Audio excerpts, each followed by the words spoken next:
De acuerdo a la clase anterior, vamos a retomar con Egipto un poco más profundamente. Voy a iniciar con un breve texto y un análisis un tanto arqueológico.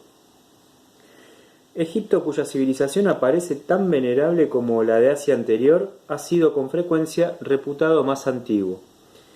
Se sabe hoy que no es así, la simple reflexión debió bastar para asegurarlo, pues comunicarse no era para los dos países más difícil que en nuestros días, sea por caravanas o por cabotaje a lo largo de las costas. Tanto es así que las excavaciones han revelado un período situable en el cuarto milenio antes de Cristo, en que Egipto y Asia participaban con pocas diferencias de una misma civilización. En ese momento Egipto pasaba por una etapa que se denomina predinástica y Asia anterior por la denominada de Uruk.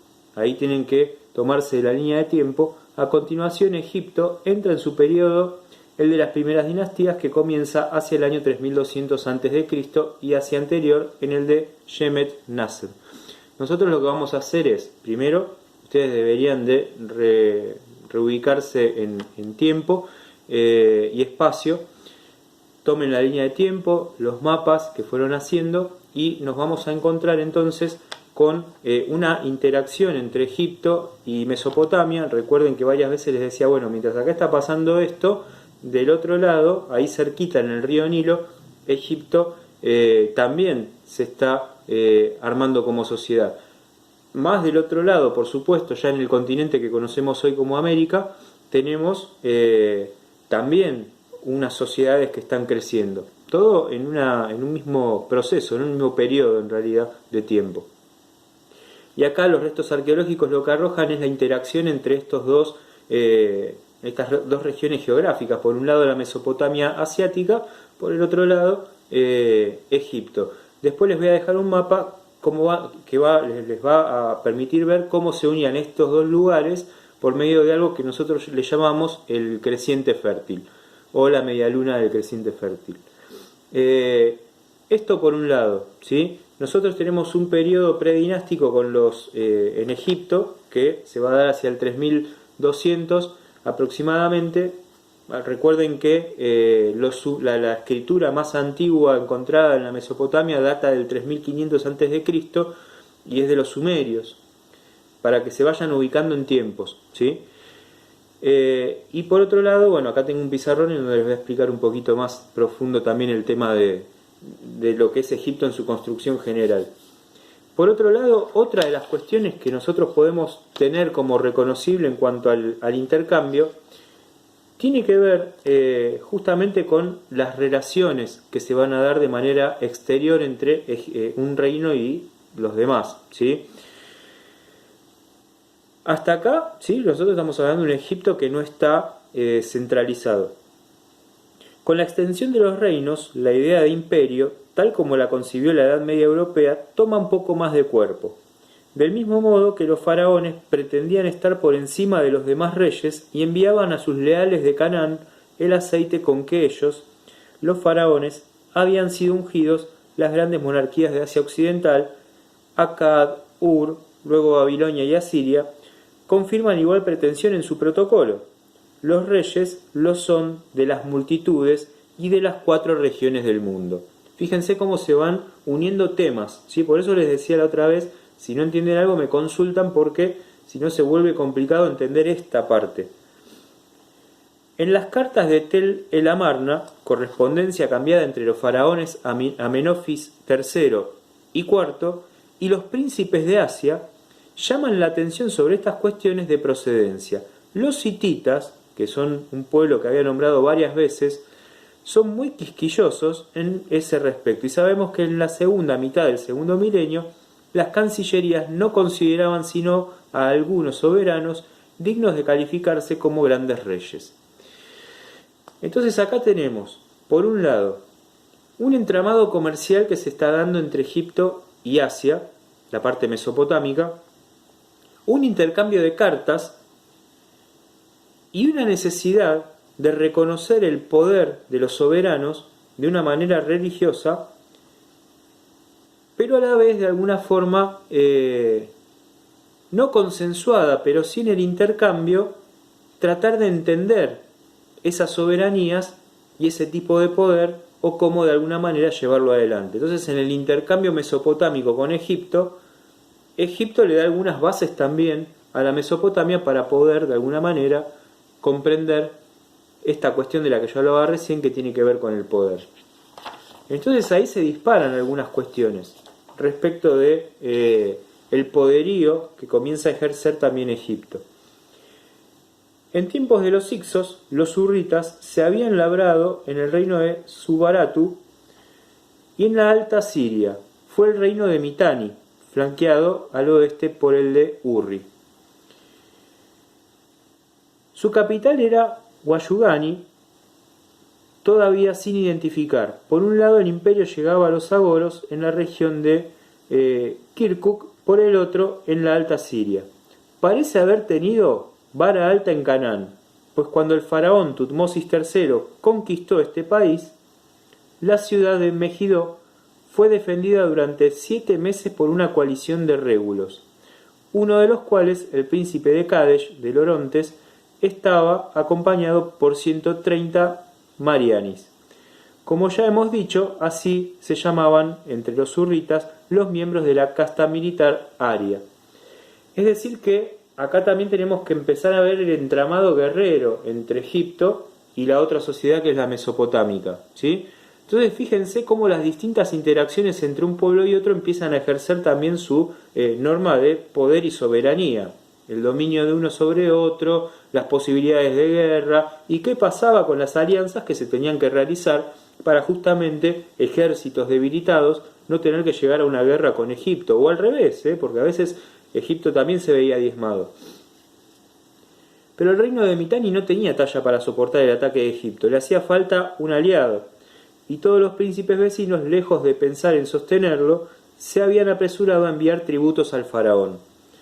En primer lugar, el rey de los hititas, de manera que, excepto Mitanni, todo Canaán, Asia Menor y hasta Chipre se inclinaban ante Egipto.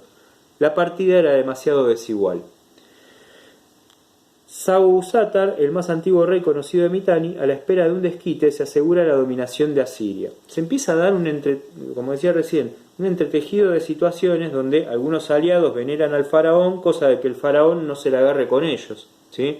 Dado el poder también de soberanía que empezaba a obtener Egipto. Estamos hablando ya hacia tiempos posteriores después de Hammurabi. Las tropas asirias combatirán a las órdenes de Mitanni. Seguro por este lado, el rey de Mitanni muda partido y ofrece la alianza al faraón Tutmosis IV. Así es como Amenofis III tiene por madre a una Mitania.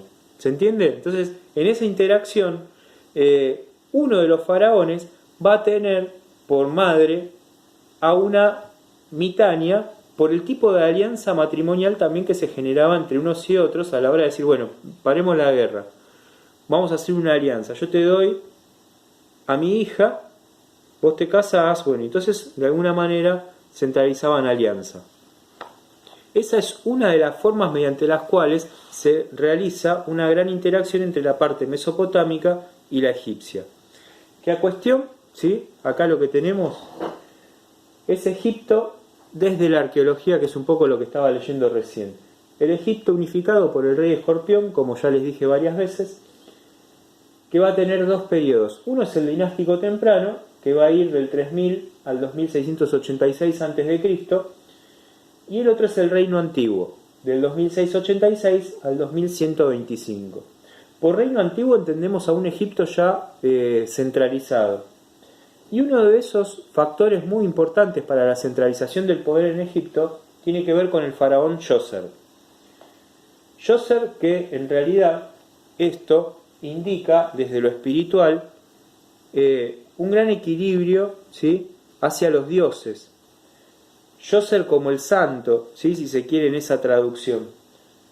Djoser va a ser el soberano de un Egipto unificado, donde la arquitectura funeraria va a ser importantísima, ¿sí? Nosotros en comparación tenemos las mastabas por un lado, que eran las que vamos a encontrar sobre todo en Mesopotamia y en Egipto también, pero que después se van recomponiendo.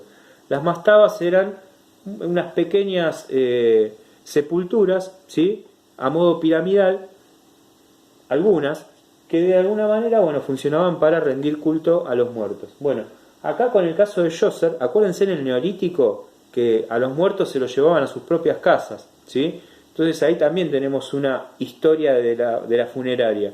Pasaron de enterrar a sus muertos en sus casas, debajo, a llevarlos a unas mastabas, ¿sí? De estructuras edilicias muy pequeñas que después se transforman, en el caso de Egipto, ¿sí? En el caso de Egipto, en pirámides. Pirámides que van a tener incluso hasta su centro ceremonial. Entonces Djoser como soberano, si algo va a tener de particular, es justamente la construcción de una enorme pirámide que va a comenzar un arquitecto fundamental también para la historia de Egipto, que es Imhotep, y que no es el de la película de la momia. Imhotep, si bien representa a un sacerdote, bueno, acá en realidad es un arquitecto, ¿sí? Este arquitecto llamado Imhotep lo que va a hacer es, entre otras cosas, estructuras monumentales muy importantes para la historia de Egipto, como decía antes. Y ahí decimos la arquitectura funeraria, que va a ser suntuosa. Suntuosa es de que tiene mucho de ostentoso, mucho de riquezas dentro, y la muerte y la vida, ¿sí? Porque esa suntuosidad se supone que se la llevaban al más allá, por eso se los enterraba con todas sus riquezas, ¿sí? Y ahí viene el nombre de Imhotep, que es lo que van a ver en el cuadro. Va a ser un cambio cronológico esta figura de Djoser, porque los egipcios en ese momento no están pensando, uy, estamos cambiando de era, uy, estamos cambiando en la línea de tiempo, ahora no vamos a ser más dinástico temprano, vamos a ser reino antiguo. No, los egipcios por supuesto eso no lo tenían a consideración, sino que más bien el cambio lo estamos viendo nosotros en la línea de tiempo. Con estas estructuras monumentales decimos, bueno, la sociedad egipcia se produce un avance, porque vaya a saber cuántas personas han tenido que trabajar para construir esa enorme pirámide, por ejemplo, ¿sí? Entonces se supone un cambio desde el progreso, desde el orden del poder, etcétera, un cambio cronológico. Por eso hablamos del reino antiguo ya centralizado, ¿no? Y si algo va a tener Djoser también es justamente la posibilidad de, como soberano, centralizar el poder de Egipto. No que esté dividido, ¿sí? Sino que estamos hablando de un Egipto único, de un Egipto unificado, no del alto y el bajo por un lado, ¿sí? Si bien geográficamente los vamos a seguir reconociendo así. La importancia religiosa en las dinastías, ¿sí? Por ejemplo, vamos a empezar a ver cómo los faraones se empiezan a poner en su nombre también el nombre del dios. Por ejemplo, Ra, ¿sí? Entonces vamos a hablar de Amen-Ra, los dioses van a empezar a funcionar también dentro del nombre porque están haciendo un reconocimiento religioso a estos dioses que ellos van a ponderar, que después vamos a ver de manera particular quiénes son estos dioses, ¿sí? Y ahí aparece la figura entonces del soberano centralizador en la punta, ¿sí? De la organización social, la élite, que esta clase de élite va a estar determinada por una meritocracia, ¿sí? Es decir, un orden de mérito, quien califica para estar, ¿sí? Como considerado como élite, y no van a poder participar todos, por supuesto, las jerarquías son bastante restringidas en estos tiempos. Los escribas, ¿sí? Que son los que van a contar magníficamente la historia de los soberanos, para hacer de ellos también una leyenda, una trascendencia. Entonces son muy importantes. Y después por debajo tenemos el pueblo, ¿sí? Y por supuesto con sus esclavos, que después vamos a ver qué pasa con los judíos, ¿sí? Ahí vamos a unir un poco otra vez la historia de la humanidad con la historia de la Biblia espiritual, que tiene que ver justamente con los judíos de Moisés, ¿sí? Con esa famosa apertura de los mares. Bueno, Egipto en sí mismo es un espacio digno de analizar, muy rico, muy interesante, con un montón de cosas culturales, ¿sí? Que quienes tienen la posibilidad o tuvieron la posibilidad o alguno que la tenga alguna vez, se va a encontrar en Egipto un desprestigio hacia su contenido histórico, porque en realidad para ellos es como que nosotros acá tenemos el cabildo, ¿sí? Algo que lo tenemos para siempre, usualmente, que podemos ir cuando queremos. Bueno, ellos tienen a sus momias de la misma manera. Bueno, y algunos cuentan el deterioro de las momias justamente con esto, ¿no? Bueno, Egipto las tiene ahí todo el tiempo, pareciera que no les importara la riqueza cultural que tienen allí, ¿no? Estamos hablando de Egipto, una sociedad bastante particular también actualmente, ¿no? Que después, si tenemos tiempo, lo analizaremos. Pero bueno, para que tengan presente, ¿sí?, de qué hablamos cuando hablamos de esta sociedad egipcia y cómo se empieza a centralizar el poder. Ahí tienen los datos, ¿sí?, los numéricos, cómo se empieza a centralizar el poder bajo el mando de Djoser y cómo de ahí empiezan a derivar un montón de soberanos y un montón de construcciones, como por ejemplo, que tenía por acá, la pirámide de Giza, que no recuerdo acá. También tenemos la Gran Esfinge, ¿sí? El complejo piramidal de Khafra. Este es uno de los faraones que se pone Ra, Khafra, ¿sí?, en su nombre, por lo espiritual. Cuenta con un rasgo que no se repite en ningún otro: una inmensa estatua guardiana situada al norte del Templo del Valle, cerca de la calzada de acceso que conduce hasta el templo funerario y la pirámide. Se trata de un león tendido y con cabeza humana que hoy conocemos como la Gran Esfinge, ¿sí? Ahora les voy a dejar una foto. Cuando la vean van a decir: ah, sí, esa. Es muy reconocida la Gran Esfinge. Bueno, fíjense la importancia, ¿no? Una esfinge guardiana que lo que hace es imponer desde su visualización justamente el gran poder de los faraones, ¿sí? Bueno, les mando un abrazo grande y nos vemos.